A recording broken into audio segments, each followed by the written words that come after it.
The alien ship's purple lights cast strange shadows on Robert's weathered face as two crystalline beings dragged him through the corridor. His worn boots scraped against the metallic floor, but he didn't struggle. Instead, the old engineer's eyes darted around, taking in every detail of the ship's construction. "Specimen refuses to show fear," one of the aliens clicked to the other in their strange language. Their translucent bodies sparkled under the ship's lighting as they roughly pushed him forward. Robert could have told them that after 40 years of engineering in combat zones, it took more than a little manhandling to scare him. But he kept quiet, his mind already working on the puzzle before him. The walls hummed with an energy he could feel in his artificial knee, the same knee that now held something they hadn't bothered to check for. They reached a cell at the end of the corridor. Through its transparent walls, Robert could see other humans, young soldiers mostly, looking beaten and afraid. The aliens shoved him inside with such force that he stumbled. His bad knee buckled, and he fell hard against the cell's back wall. "Old human damaged," the second alien noted with disinterest. "May not survive testing cycle." Robert stayed down until they left, letting them think he was hurt worse than he was. Only when their crystalline forms disappeared down the corridor did he allow himself a small smile. His fingers traced the outline of his artificial knee, feeling the hidden compartment still securely sealed. Inside that compartment was 40 years of engineering experience, miniaturized into a single chip. They thought they'd captured a weak-old man. Instead, they'd just brought their worst nightmare aboard their own ship. An explosion rocked the vessel from somewhere deep within. The purple lights flickered, and Robert's smile widened. Right on schedule. The young soldiers in the cell with him watched in confusion as the old man calmly sat back against the wall, looking for all the world like he was relaxing in his favorite armchair rather than sitting in an alien prison cell. "Sir," one of them whispered. "What's happening?" Robert's eyes twinkled with a mixture of mischief and determination as another explosion shook the ship. "They made 3 mistakes," he said quietly. "First, they assumed age meant weakness. Second, they didn't check my prosthetics." He paused as the emergency lights began flashing. "And third, well, they really should have asked why I was smiling when they caught me." The sound of chaos erupted from deeper within the ship, and Robert finally stood up, his knee giving off a faint blue glow. "Now then," he said, cracking his knuckles. "Who's ready to show these aliens why you don't underestimate human engineers?" The cell's purple force field flickered once, twice, and then died completely. In the darkness, Robert's smile was barely visible, but his voice carried clearly to every prisoner in the cell. Lesson 1 about humans: we're never too old to fight back. 3 days earlier, Robert sat in his cluttered workshop behind his old farmhouse, tinkering with a broken radio. Rain pattered against the tin roof, creating a soothing rhythm he'd grown to love over the years. His weathered hands moved with practiced precision over the ancient military equipment that littered his workbench. Suddenly, the radio crackled to life, not with regular signals, but with something he hadn't heard in 4 decades. The same pattern that had haunted his dreams since that classified mission in '82. His hands froze over the circuit board. "Well, I'll be damned," he muttered, reaching for his notebook. The frequencies matched exactly, the same ones they detected before everything went wrong in Kuwait. Before his team disappeared. He glanced at the old photo on his wall, 5 young engineers in military uniforms, smiling despite the desert heat. He was the only one who made it back, and only because his leg had been blown off 2 days before it happened. The official report called it a training accident. Robert had spent 40 years knowing better. Moving to his computer, he pulled up the detection software he'd been perfecting since retirement. The screen lit up with patterns he'd seen only in his nightmares, crystalline structures, hovering just beyond Earth's atmosphere. They were back. "Not this time," he whispered, opening a hidden panel in his workbench.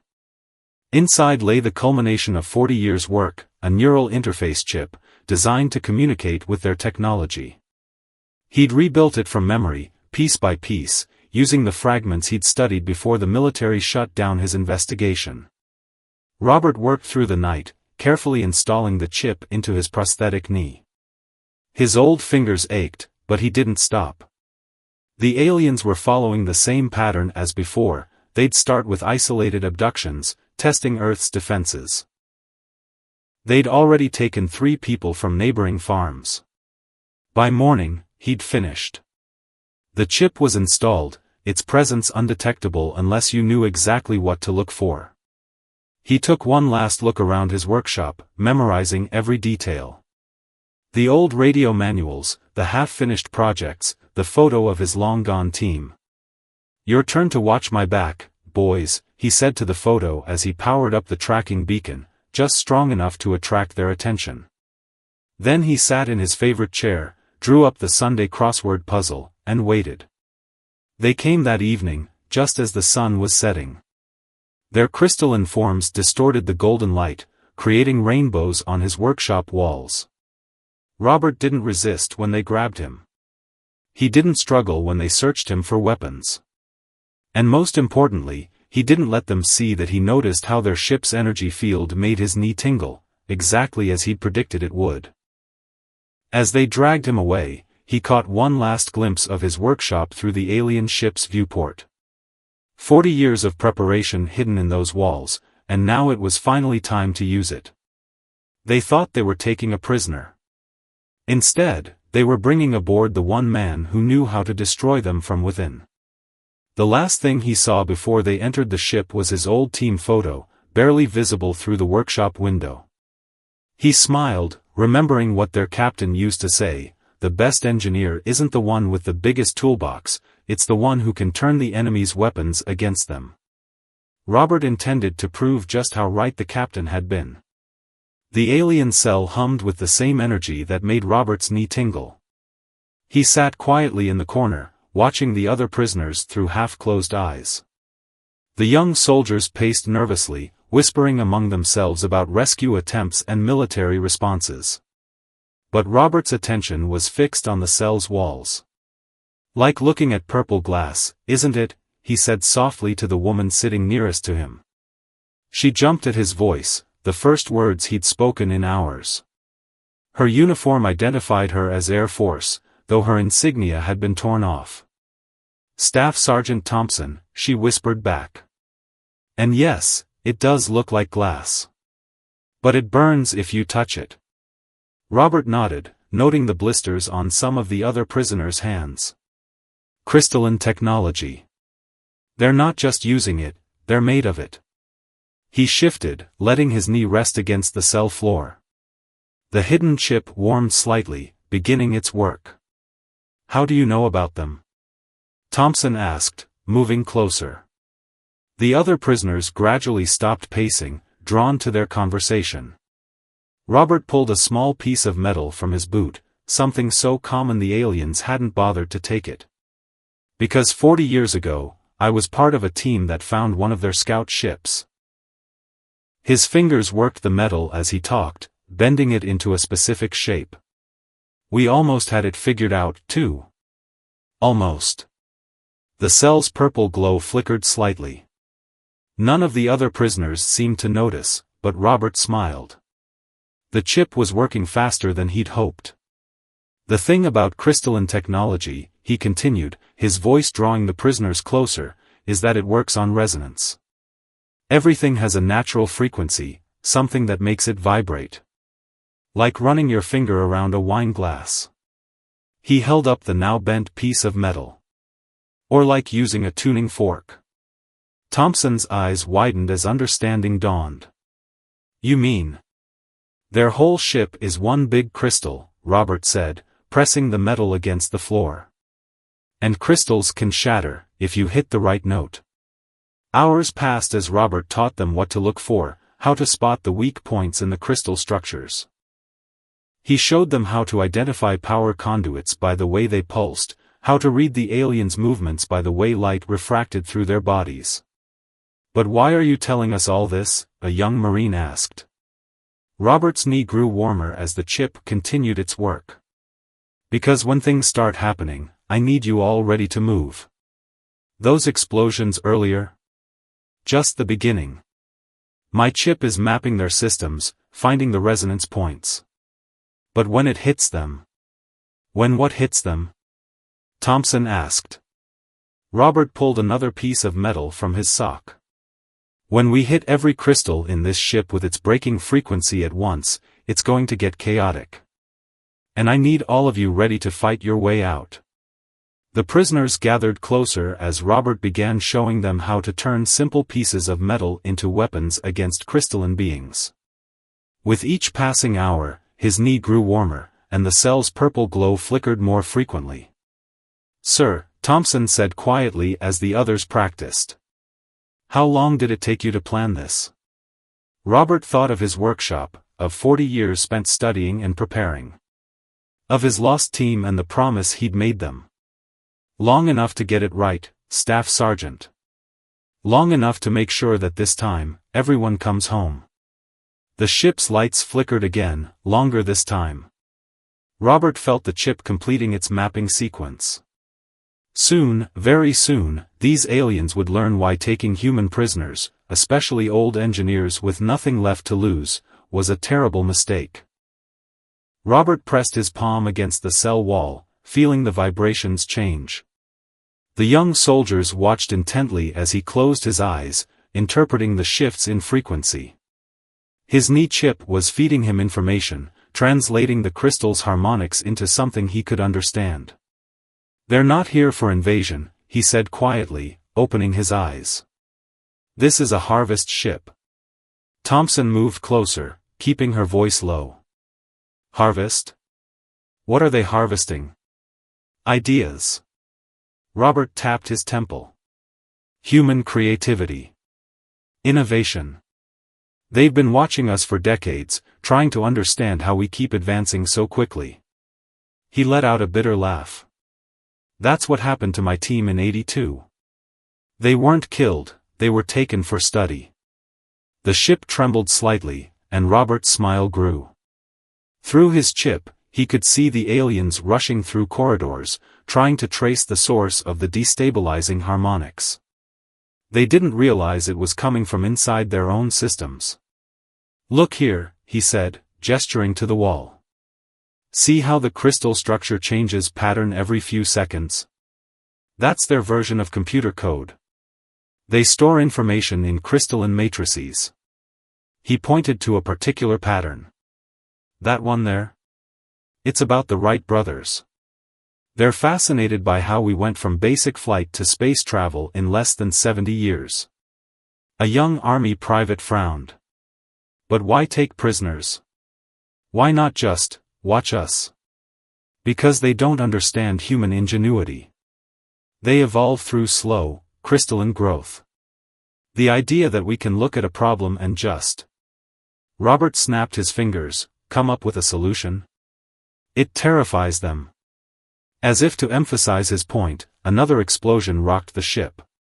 This one was closer, and Robert could feel his chip resonating with the aftermath.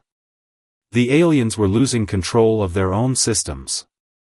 "That's why they take engineers, soldiers, inventors," he continued. "They're trying to find the source of our creativity. They think if they study enough human brains, they'll find some physical structure that explains our innovation." Thompson's eyes widened. "And that's why you let yourself be captured? You knew they'd bring you to their ship?" Robert nodded, pulling out more pieces of metal from various hiding places in his clothes. 40 years studying their technology. 40 years preparing for this moment. He started distributing the metal pieces. Because what they never understood is that human ingenuity isn't in our brains, it's in our spirit. Our determination. Our refusal to give up. The lights flickered again, and this time they stayed dim. Through his chip, Robert could feel the ship's systems starting to cascade. The aliens were losing control, their crystalline technology turning against them as his carefully programmed harmonics spread through their networks. "We've got maybe an hour before everything starts breaking down," he said, showing the others how to bend the metal pieces into makeshift tools. They're about to learn the hardest lesson about humans. We're at our most dangerous when you back us into a corner. He felt the chip heating up as it pushed more destabilizing frequencies into the ship's systems. Soon, very soon, the crystals would begin to shatter. And in the chaos that followed, these prisoners would show their captors exactly why humanity had survived every challenge it had ever faced. Robert smiled as he remembered his old captain's words, "The greatest weapon humanity has isn't our technology, it's our absolute refusal to accept defeat." The aliens were about to learn that lesson the hard way. The purple glow in the cell dimmed again as Robert gathered the prisoners around him. His knee was hot now, the chip working at maximum capacity as it spread its influence through the ship's crystalline networks. "Their entire technology," he whispered, drawing a diagram on the dusty floor, "is based on perfect crystalline structures. Perfect symmetry. Perfect order." He drew a series of interconnected hexagons. But that's also their greatest weakness. Another tremor shook the ship. Through his chip, Robert could feel the aliens panic as their systems began failing one by one. Their perfectly ordered world was descending into chaos. In nature, he continued, modifying the diagram, crystals have flaws. Imperfections. That's what gives them strength. But these aliens. He erased part of the pattern. They engineered out all the imperfections. Made everything perfect. And perfect things. He snapped one of the metal pieces he'd been working with, are brittle. Thompson leaned forward, studying the diagram. So when one part breaks, the whole system starts to fail, Robert finished. Like dropping one marble into a perfect stack, everything tumbles down. He pressed his hand against the cell wall again, feeling the frequencies change. His chip was introducing random variations into their systems, creating the very imperfections they'd tried so hard to eliminate. Through the wall, they could see crystalline aliens rushing past, their transparent bodies flickering with distressed colors. "Watch their movements," Robert instructed, pointing to a passing guard. "See how they're starting to crack? Their bodies can't handle the disharmony. They're so used to perfect order that even small changes are devastating." The young soldiers gathered the makeshift tools Robert had helped them create, simple pieces of metal, bent to resonate at specific frequencies. In the right hands, they would act like tuning forks, amplifying the chaos his chip was creating. "But how did you figure all this out?" the Marine asked, practicing the striking motion Robert had shown them. Robert's eyes grew distant. "When my team found that scout ship in '82, we had 3 days to study it before everything went wrong. 3 days of the most intensive engineering analysis I've ever done." He touched his knee gently. "I spent 40 years recreating every test, every measurement, every discovery we made in those 3 days. And I found what we missed back then." The ship lurched violently, and the purple force field flickered. Through his chip, Robert could feel the cascade beginning. System after system was falling into chaos as the perfect crystalline structures began to break down. "Remember," he said urgently, "when the field fails, strike your tools against any crystal surface you can reach. The resonance will spread. But be careful, when crystals shatter, they shatter explosively." Thompson positioned herself near the door. "What about their weapons?" "Useless," Robert said confidently. "They're already losing control of their basic systems. Their weapons need even more precise crystalline structures to work. By now, they're just pretty decorations." The lights dimmed completely, then flared back blindingly bright. Robert's knee felt like it was on fire as the chip pushed the ship's systems past their breaking point. He could feel the crystalline networks shattering, their perfect order dissolving into chaos. "Get ready," he said, gripping his own tool tightly. "When that field falls, we're going to show these aliens why humanity's greatest strength isn't our technology." He smiled grimly. "It's our ability to create order from chaos, and chaos from order. The force field flickered one last time, and then disappeared completely. The sound of shattering crystals echoed through the corridors as 40 years of planning finally came to fruition. It was time to fight back. The moment the force field fell, Robert's world exploded into action. The corridor outside their cell filled with the musical sound of shattering crystal as his fellow prisoners struck their makeshift tools against the walls. Each impact sent sympathetic vibrations running through the ship's structure, creating a cascade of destruction. "Move in pairs," Robert shouted over the chaos. "One strikes, one guards." His knee chip was burning hot now, pushing maximum disruption through the ship's systems. Through it, he could sense the aliens' mounting panic as their ordered world crumbled around them. Thompson paired up with the young Marine, their tools striking in perfect rhythm. Crystal shards exploded around them, but the aliens' transparent bodies were now too unstable to respond effectively. Every time they tried to reform their crystalline structure, the disruptive frequencies would shatter them again. "To the control center," Robert called out, leading the way. His chip was feeding him the ship's layout, showing him exactly where they needed to go. The corridors were filling with crystalline debris, glittering like diamond dust in the fluctuating light. An alien guard appeared ahead, its body flickering with distressed colors. Before it could react, 3 prisoners struck their tools against the wall in unison. The resonance wave hit the guard like a physical blow, shattering its form into 1,000 glittering pieces. "They're not dead," Robert explained as they ran past. "Just dispersed. They'll reform eventually, but not while our frequencies are active." They fought their way up through the ship, level by level. Each strike of their tools added to the chaos, the resonance building until the very air seemed to vibrate. Robert could feel the ship's systems failing completely now, the perfect crystalline matrices that controlled everything breaking down into random patterns. "Engineering deck ahead," he called out, his chip feeding him vital information. "That's where they're trying to regain control. Thompson, take half the group left. Marine, take the other half right. Box them in." The prisoners split smoothly into teams, their military training showing through. Robert smiled proudly. They'd learned fast how to fight this new kind of battle. Not with bullets or bombs, but with chaos and discord.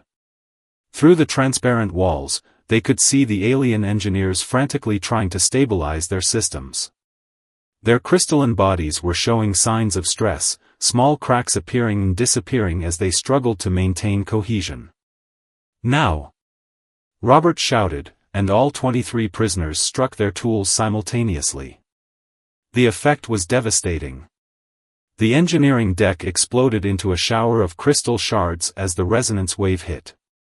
Alien forms shattered, control panels crumbled, and the ship's artificial gravity flickered ominously. Robert staggered, his knee feeling like it might explode. But through his chip, he could feel victory approaching. The ship's core systems were failing, the perfectly ordered crystalline structures breaking down into natural, chaotic patterns. "One more push," he gasped, raising his tool. "All together. Strike the main control crystal." The prisoners gathered around him, tools raised. Before them, a massive purple crystal pulsed with failing energy. In its fractured surface, Robert could see what the aliens feared most, the unpredictable, chaotic nature of human innovation. "For Earth," he whispered, and brought his tool down.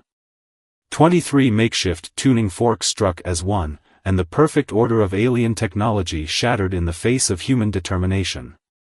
The uprising had succeeded. But their fight wasn't over yet. Alarms wailed throughout the ship as massive crystal shards rained down around them. Robert steadied himself against a wall, his knee chip sending waves of information about the ship's rapidly failing systems. "The core's destabilizing," he shouted over the chaos. "But they're not done yet. Feel that vibration? They're trying to reform." The floor beneath them trembled as the scattered alien crystals began to pulse with renewed energy. Through the transparent walls, they watched in horror as the shattered alien forms started pulling themselves back together. But something was different now. They were larger, more jagged, desperate. "They're combining!" Thompson yelled, backing away as 3 alien forms merged into one massive crystalline entity. "They're adapting." Robert's eyes widened. In 40 years of studying their technology, he'd never seen this. His chip was overloading with new data as the aliens abandoned their perfect symmetry for raw power. "Fall back," he ordered, just as a massive crystalline arm smashed through the wall beside them. "They're sacrificing order for strength." The merged aliens towered over them, their combined form nearly touching the ceiling. The beautiful transparent symmetry was gone, replaced by jagged edges and chaos. They were using humanity's own weapon against them. "Sir," the young Marine called out, "our tools aren't working anymore." The resonance. Because they're not perfect anymore, Robert realized. They've embraced the chaos.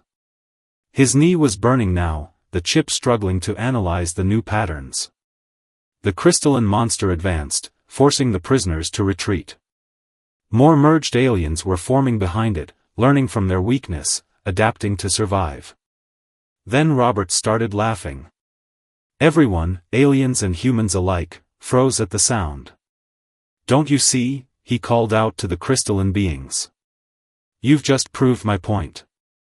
The only way you could fight chaos," he held up his modified tool, "was to embrace it." Through his chip, Robert could feel the aliens' confusion. In trying to defeat the humans, they'd transformed themselves into something that went against their very nature. Now, he shouted to the prisoners. "Strike everything. No pattern, no rhythm, just chaos." Understanding dawned on their faces. They spread out, striking randomly, creating a cacophony of clashing frequencies. The merged aliens stumbled, their newly chaotic forms suddenly vulnerable to the disordered assault. Robert pushed his chip to its limit, broadcasting random frequencies through the ship's remaining systems.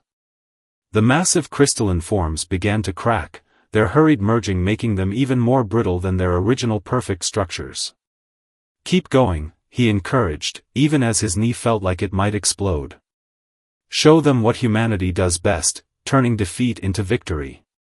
The battle raged through the ship's corridors, a symphony of shattering crystal and human determination.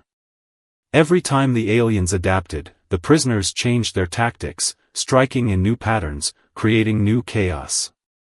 Finally, the largest merged form reared up for one last attack, and shattered completely, its desperate gambit for survival proving to be its ultimate downfall. As crystal shards rained down around them, Robert sank to his knees, exhausted but triumphant. Through his failing chip, he could feel the last of the ship's systems shutting down. They had won. Not through superior technology or strength, but through humanity's greatest gift, the ability to adapt, to create, to find victory in the heart of chaos itself. But as the dust settled, Robert knew their journey wasn't over. There was still one more secret to uncover, one that would change everything they thought they knew about these crystalline beings. The ship drifted silently in Earth's orbit, its once perfect crystalline corridors now a maze of broken shards and chaotic patterns. Robert limped through the debris, his knee chip barely functioning but still feeding him vital information about the ship's remaining systems. "Over here," he called to Thompson and the others. They followed him to what remained of the ship's central archive, a vast chamber filled with crystalline data storage units. Most were shattered, but a few still held their form, glowing weakly in the emergency lighting. "This is what I've been looking for," Robert said, placing his hand against one of the intact crystals. "For 40 years, I thought I knew why they took my team. I thought I understood what happened in '82. His chip connected with the crystal, and suddenly the chamber filled with holographic images. The prisoners gasped as they saw Earth, but not their Earth. This planet was covered in perfect crystalline structures, geometric patterns stretching from pole to pole. Then the image changed, showing devastation, the crystals shattering, entire continents collapsing. They weren't studying us, Robert whispered, his voice thick with emotion. They were learning from us. Their world, they made it too perfect. Too ordered. It couldn't adapt to natural changes, couldn't handle the chaos of the universe. He gestured to the hologram. Their world died because of its perfection. The images shifted again, showing human cities, human innovation, human chaos. That's why they took engineers, soldiers, creators. Not to steal our ideas, but to understand how we balance order and chaos. How we build rigid structures but leave room for adaptation. Thompson stepped forward, watching the holograms cycle through human history. Your team in 82. They're still alive, Robert said, his chip extracting more information from the crystal. All these years, I thought they were dead, but they've been teaching. Showing the aliens how to survive by embracing imperfection. The young Marine frowned. But then why the abductions? Why not just ask for help? Robert laughed softly. Because they're still too ordered, too perfect to understand how to simply talk to us. They thought they had to study us in our natural state, under stress, in captivity, fighting back. They never realized that humanity's greatest moments come when we work together. Through his chip, Robert accessed the ship's communication system. Static filled the air, then resolved into a familiar voice, aged but unmistakable. Bobby? Is that really you? Robert's hands trembled as he recognized his old captain's voice. Jack? After all these years. We felt the harmonics, knew someone had figured it out. Should have known it would be you, you stubborn old coot. Tears streamed down Robert's face as, one by one, he heard the voices of his long-lost team. They were older, changed, but alive. For 40 years, they'd been working with the aliens, teaching them how to save their civilization by learning to accept imperfection. We're coming home now, Jack said. All of us. The aliens too, those who want to learn. It's time for both our species to stop hiding from each other. Robert looked around at the shattered ship, at the destruction they'd caused, and understood finally that this too had been part of the plan. Sometimes, you had to break something completely before you could rebuild it better. His knee chip gave one final pulse and went dark, its mission complete. But Robert didn't need it anymore. The real work, the work of bringing two civilizations together, was just beginning. The morning sun rose over Robert's old farmhouse, its light catching the crystalline structures that now grew alongside his workshop.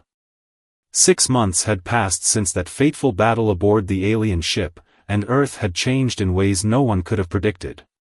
In his expanded workshop, Robert sat with his old team, all of them older but spirits unbroken. Around them, young engineers, both human and crystalline, worked together, learning from each other. The aliens no longer hid their presence, and humanity had gained powerful allies in its journey to the stars. Still can't believe you spent 40 years planning a jailbreak that turned into first contact, Jack chuckled, his hair now white but his eyes still sharp. Only you would turn invasion into innovation. Robert watched a young alien engineer helping an Air Force cadet understand crystalline technology. The alien's form was different now, still beautiful and ordered, but with deliberate imperfections that gave it strength and flexibility. Wasn't just me, Robert said, patting his now normal prosthetic knee. All those years, I thought I was preparing for revenge. Turns out, I was building a bridge. Thompson, now heading the new Human Crystalline Engineering Corps, walked in with fresh coffee. The first joint space station will be completed next month, she reported proudly. Using both our technologies. Strong enough to endure, flexible enough to adapt. Outside, crystal formations caught the sunlight, sending rainbows dancing across the walls. But unlike the rigid, perfect structures of the alien homeworld, these were grown with calculated imperfections, embracing the chaotic beauty that had saved humanity, and now would save the aliens too. You know what the real victory was? Robert said, watching a group of children, human and alien, playing in his yard. Not the battle. Not even saving your team. It was learning that sometimes your enemy isn't really your enemy. Sometimes they're just someone who needs help learning a different way to see the world. Jack nodded, reaching for the old team photo still hanging on the wall. And sometimes the best way to win a war is to make it unnecessary. As the sun climbed higher, Robert stepped outside, feeling the warm breeze on his face. The world was changing, growing, adapting. Humanity had faced its greatest challenge not with weapons of destruction, but with the power of understanding and innovation. You know what I learned in all this, he said to no one in particular, watching the crystals grow in his garden. Age doesn't dim our light, it just gives us time to figure out how to make it shine brighter. And wisdom isn't about knowing all the answers, it's about asking the right questions. The crystalline formations chimed softly in the wind, their imperfect beauty a testament to the lesson both species had learned. True strength lies not in rigid perfection, but in the ability to adapt, to change, and most importantly, to grow together. As Robert watched the next generation of humans and aliens working side by side, he smiled. Sometimes the greatest victories aren't won through force or power, but through understanding, patience, and the wisdom to see that our differences make us stronger together than we ever could be apart. Ready for another day of teaching? Jack asked, joining him outside. Robert nodded, watching a young alien try to grow a crystal garden, making deliberate mistakes and learning from each one. Always. After all, every ending is just another beginning in disguise. And in that moment, as human and alien children played beneath Earth's sun, Robert knew that the real adventure, the journey of two species learning to grow together, was only just beginning.